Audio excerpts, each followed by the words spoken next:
한 임금이 신하를 불러서 어명을 내렸습니다. 그 신하를 우물가로 데리고 가더니 깨진 항아리를 보여줬습니다. 그리고 이렇게 이야기합니다. 이 우물물을 길어서 저기 밑 빠진 독에 가득히 채워라. 우물물에 퍼가지고 저 깨진 항아리에 가득 채우라고 이야기합니다. 임금이 미쳤습니다. 독이 밑 빠져 깨졌으니까 그것이 채워질 리가 없었습니다. 그렇지만 누구 명령입니까? 임금의 어명입니다. 열심히 했습니다. 어명을 따라서 순종하는 마음으로 우물에서 물을 길어서 밑이 깨진 항아리에 물을 계속 부었습니다. 물이 깨진 틈으로 다 흘러나갔습니다. 얼마나 짜증났겠습니까?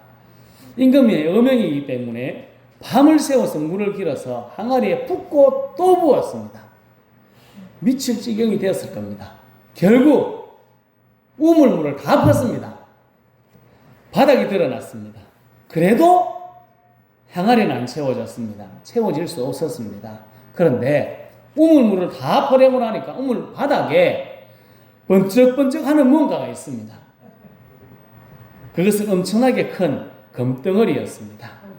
신하는 그 금덩어리를 캐서 들고 임금 앞에 가서 무릎을 꿇었습니다. 왜 꿇었을까요?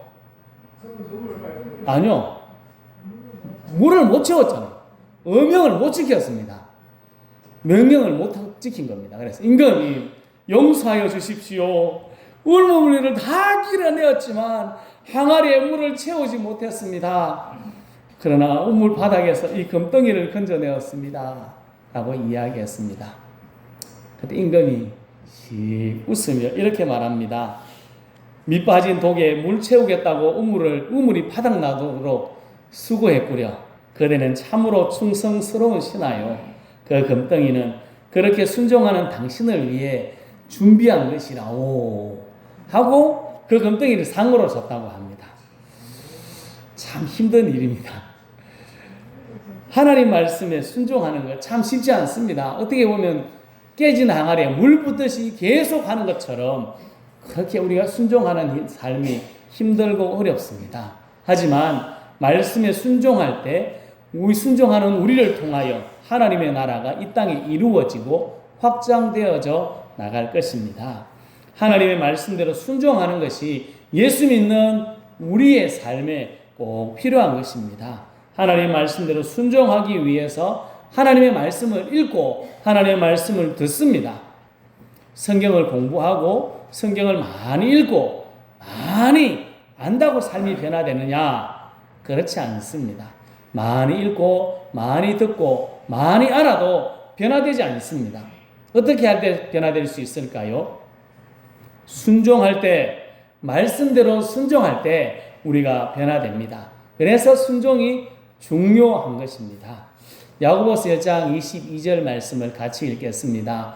너희는 말씀을 행하는 자가 되고 듣기만 하여 자신을 속이는 자가 되지 말라. 아멘. 우리는 말씀에 순종하여 말씀대로 살기를 힘써야 합니다.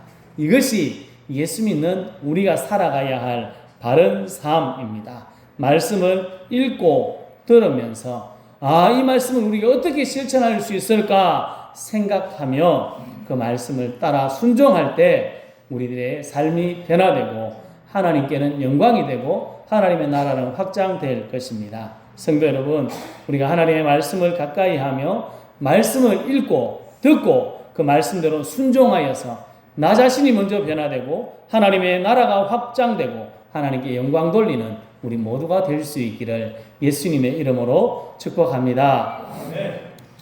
1절 말씀을 같이 읽겠습니다. 내가 자유인이 아니냐 사도가 아니냐 예수 우리 주를 보지 못하였느냐 주 안에서 행한 나의 일이 너희가 아니냐. 아멘. 바울을 통하여 세워진 고린도 교회입니다. 고린도 교회는 바울이 복음을 전하여 세워진 교회입니다.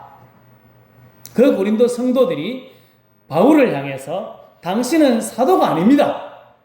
이렇게 이야기했습니다.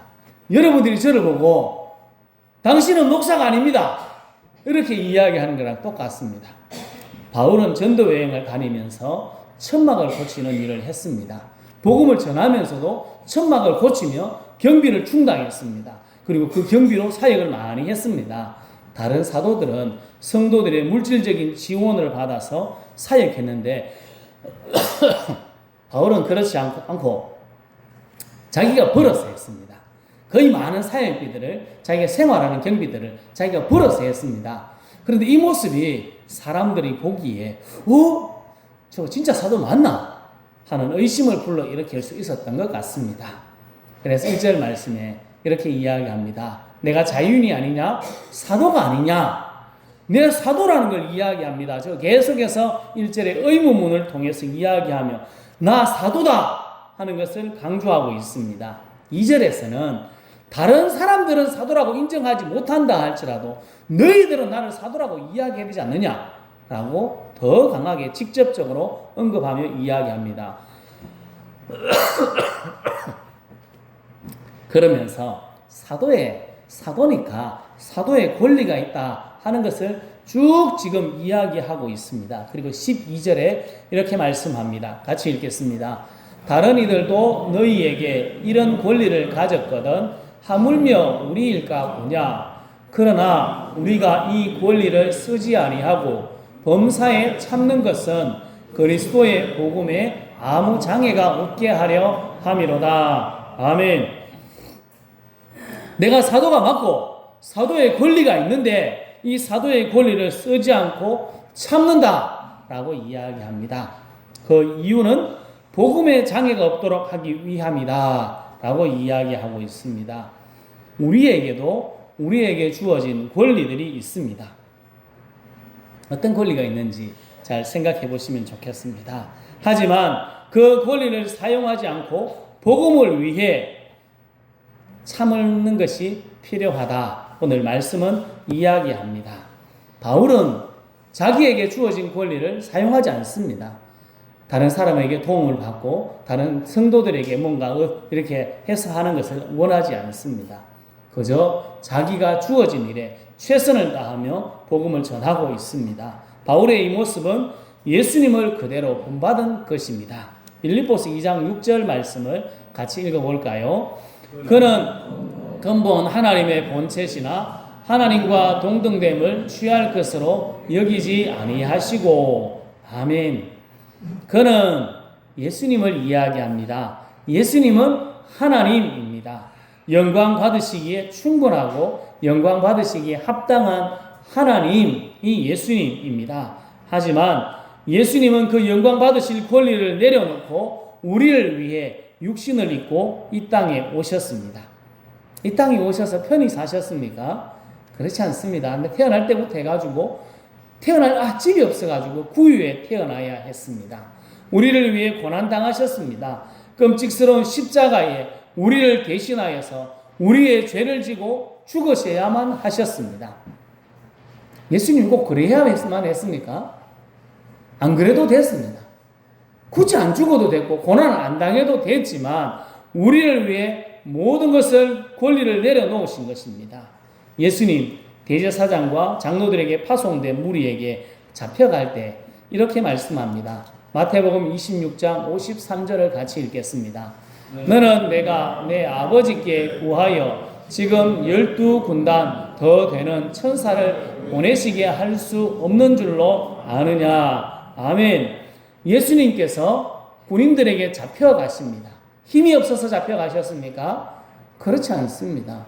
12군단 되는 천사를 동원해서 다 물리치고 이길 수 있었지만 그 권리를 내려놓고 사용하지 않으셨습니다. 그저 참으시고 순순히 잡히시고 고난당하시고 비참하게 십자가에 죽으셔야 했습니다. 우리를 위하여서 그렇게 하셨습니다. 우리에게도 우리가 사용할 수 있는 권리들이 있습니다. 여러분에게는 어떤 권리가 있습니까? 어떤 권리를 주장하고 싶습니까? 목사가 되고 장로가 되고 권사가 되고 집사가 되고 성도가 되면 누릴 수 있는 권리들이 있습니다. 신앙생활을 조금 오래 하다 보면 누려야 될 권리들도 있습니다. 나이가 많아지면 젊은 사람들에게 대접받을 수 있는 권리도 있습니다. 우리는 이 정도 했으니까, 이 정도쯤 되니까 대접받아도 된다, 그렇게 이야기할 수 있습니다. 그러나 그 권리를 기꺼이 내려놓을 수 있어야 하지 않겠습니까? 내 권리를 내세우기보다 권리를 내려놓고 겸손하게 섬기면 더 덕스럽고 유익하지 않겠습니까? 오늘 사도 바울은 그것을 말씀하고 있습니다. 필리핀의 유명한 부자 사업가의 아들 카풍카우라는 청년이 신학교에 입학을 했습니다. 부자입니다. 집이 깨끗하고 좋습니다. 근데 신학교에 가보니까 화장실, 욕실이 막 엄청 더럽고 냄새가 납니다. 너무 더럽습니다. 그래서 너무 더럽고 불결해서 불만이 막 속에서 화딱지를 막 났습니다. 그래서 신학교 학장님에게 찾아갔습니다. 그리고 이렇게 이야기했습니다. 학장님, 이렇게 더러운 곳에서 어떻게 공부를 할 수 있겠습니까? 이것 좀 치워주십시오. 깨끗하게 좀 해주십시오. 라고 이야기했습니다. 학장님은 웃으며 대답했습니다. 알았네. 내가 다 알아서 조치할 테니 가 있게나. 조금 뒤에 카풍카우 이 학생은 화장실에 가보았습니다. 화장실에서 요라는 소리가 들렸습니다. 씻는 소리도 나고 닦는 소리도 들렸습니다. 학장님이 청소부를 데려다가 청소하는 줄 알고 들어가 보니까 그게 누가 있습니까? 학장님이 있었습니다. 직접 청소하고 있습니다. 학장님이 청소하면서 카풍카우라는 학생에게 조금만 있다가 들어오게, 이제 깨끗해질 테니까 염려하지 말게 하고 이야기하며 계속 청소했습니다. 카풍카우는 깜짝 놀라 학장님에게 물었습니다. 학장님, 청소부 데려다가 시키면 될 텐데 왜 직접 화장실 청소를 하십니까? 그때 학장님이 그 학생을 또 바로 바라보며 이렇게 이야기했다고 합니다. 천국은 그런 것이 아니라네. 교회나 신학교는 할 일을 보는 사람이 먼저 하는 걸세. 돈으로 해결하는 것이 아니란 말이네. 힘으로 하는 것도 아니네. 불결하다고 생각하는 사람, 잘못됐다고 보는 사람, 쓰레기를 보는 사람, 하나하나가 청소할 때 우리 삶의 주변은 깨끗해질 수 있는 걸세. 자네가 부잣집 아들로 여기 와서 보니까 좀 불결해 보이지. 다른 사람들은 별로 그렇게 느끼지 못한다네. 그러니 느끼는 사람이 먼저 그 일을 하면 이 학교는 깨끗해질 수 있는 거라네 라고 이야기했다고 합니다. 이 학장님의 모습, 바울의 모습 같습니다.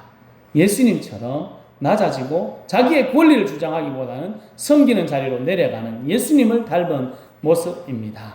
권리를 내려놓고 참고 먼저 섬기면 많은 사람들에게 유익을 주고 많은 사람들이 칭찬하고 더 아름답습니다. 성도 여러분, 섬김을 받을 권리, 내가 누려야 할 권리가 있습니다. 하지만 예수님처럼, 바울처럼, 금방 신학교의 그 학장님처럼 그것까지도 내려놓고 참고 섬기는 자리에 설 수 있기를 예수님의 이름으로 축복합니다.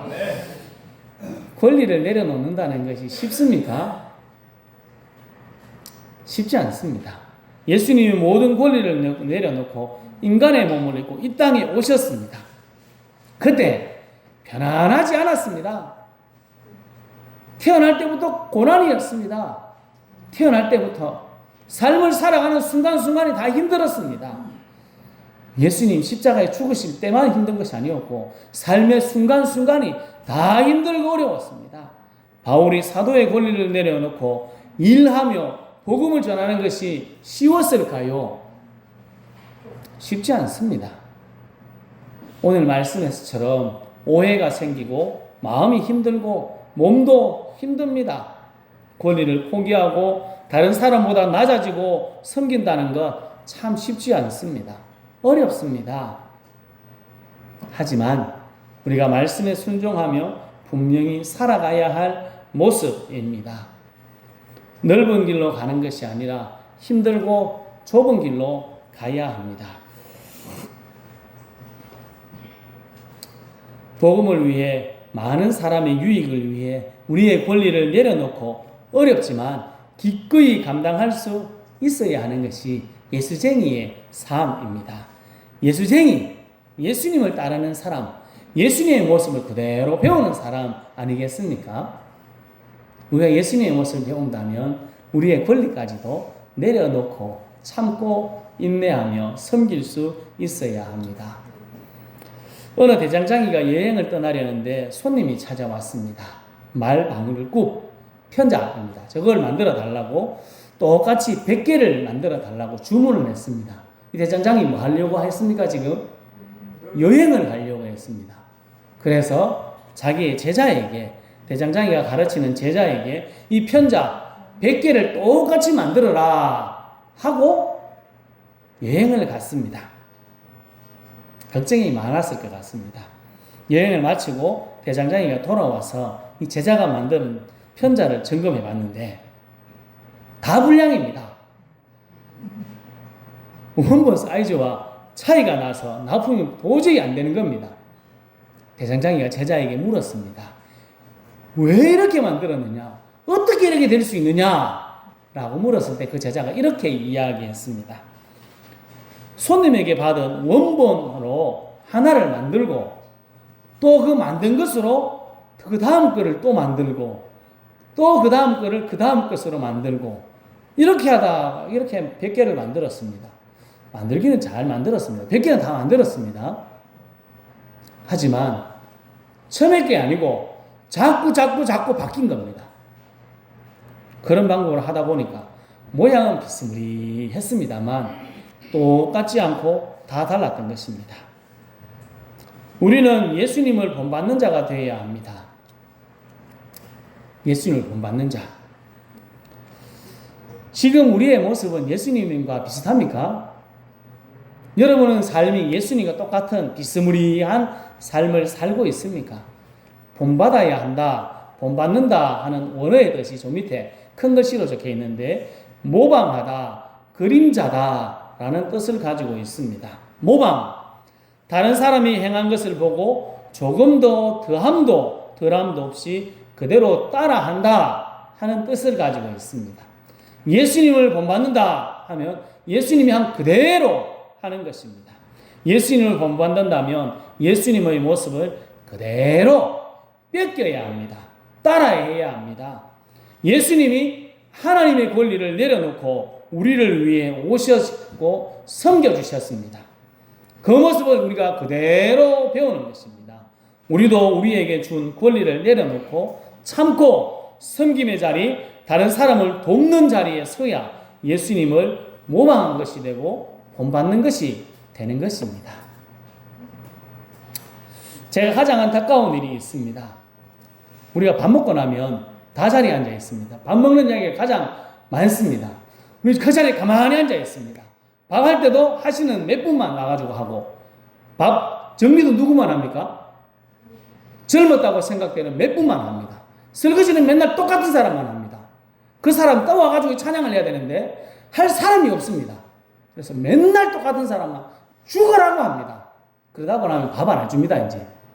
네, 힘들어서 못한다고 합니다. 저는 오늘 말씀을 이렇게 드리고 싶습니다. 우리가 섬김을 받을 권리가 분명히 있습니다. 하지만 그것을 내려놓고 내가 섬기는 자리로 가는 것이 예수님을 닮는 모습입니다. 여러분이 오늘 말씀을 제대로 들었다면 오늘 설거지하는 자리에는 사람 역수로 많아야 됩니다. 근데 아무도 없으면 아이고 오늘 설교를 제대로 안 되는 거구나 이렇게 듣는 겁니다. 말씀을 듣고 실천하는 것은 그렇게 하는 것입니다. 제가 지난번에도 부탁을 드렸습니다. 밥을 먹고 해야 될 일이 뭡니까? 내 판이라도 닦아달라고 하는데 다 가만히 앉아 있습니다. 아무것도 안 합니다. 밥만 먹고 식판, 밥, 접시 갖다 놓고 그냥 가만히 앉아 계십니다. 누가 해야 됩니까? 젊었다고 생각되는 몇 명의 사람이 죽습니다. 그렇게 하면 안 되지 않습니까? 우리가 섬김을 받을 권리가 있지만 우리도 섬기는 자리로 내려가야 합니다. 내가 섬기는 자리에 있어야지 되는 것이지 자꾸 섬김을 받는 권리만 주장한다면 누가 좋아하겠습니까? 누가 더 아름다운 공동체로 만들 수 있습니까? 서로 받은 권리를 내려놓고 섬기는 자리로 가는 것이 중요합니다. 우리가 살아가야 할 삶의 모습입니다. 성도 여러분, 예수님께서 보여주신 본을 따라 모방하고 그대로 닮아가는 우리 모두가 될 수 있기를 예수님의 이름으로 축복합니다. 권리를 내려놓고 내가 섬김을 받을 수 있는 권리, 무언가 받을 수 있는 권리를 내려놓고 섬기는 착한 행실을 통하여 하나님께는 영광을 돌리고 사람에게는 유익을 주고 우리가 복음의 통로가 되는 우리 모두가 될 수 있기를 예수님의 이름으로 축복합니다. 우리에게 권리가 있습니다. 하지만 사용해도 되지만 권리를 내려놓고 섬길 때 더 유익하고 아름답고 더 아름다운 공동체가 될 수 있습니다. 예수님께서 보여주신 본을 따라 바울이 그대로 했습니다. 우리도 예수님을 본받아 권리를 내려놓고 낮아지고 섬겨야 합니다. 복음의 통로가 되고 선한 영향력을 끼치기 위해 내 권리까지도 내려놓고 낮아지고 섬겨야 합니다. 이 일에는 용기가 필요하고 헌신이 필요합니다. 하지만 그것이 우리가 해야 할 우리의 삶입니다. 성도 여러분, 말씀을 따라 예수님을 본받아 내 권리까지도 내려놓는 용기를 가지고 참고 낮아지고 섬겨서 우리를 통해 많은 사람들이 주님께로 돌아오고 하나님께는 영광을 드리고 이웃 사람들에게도 칭찬 듣는 그리고 더 아름다운 공동체를 만들어가는 우리 모두가 될 수 있기를 예수님의 이름으로 축복합니다. 기도하겠습니다.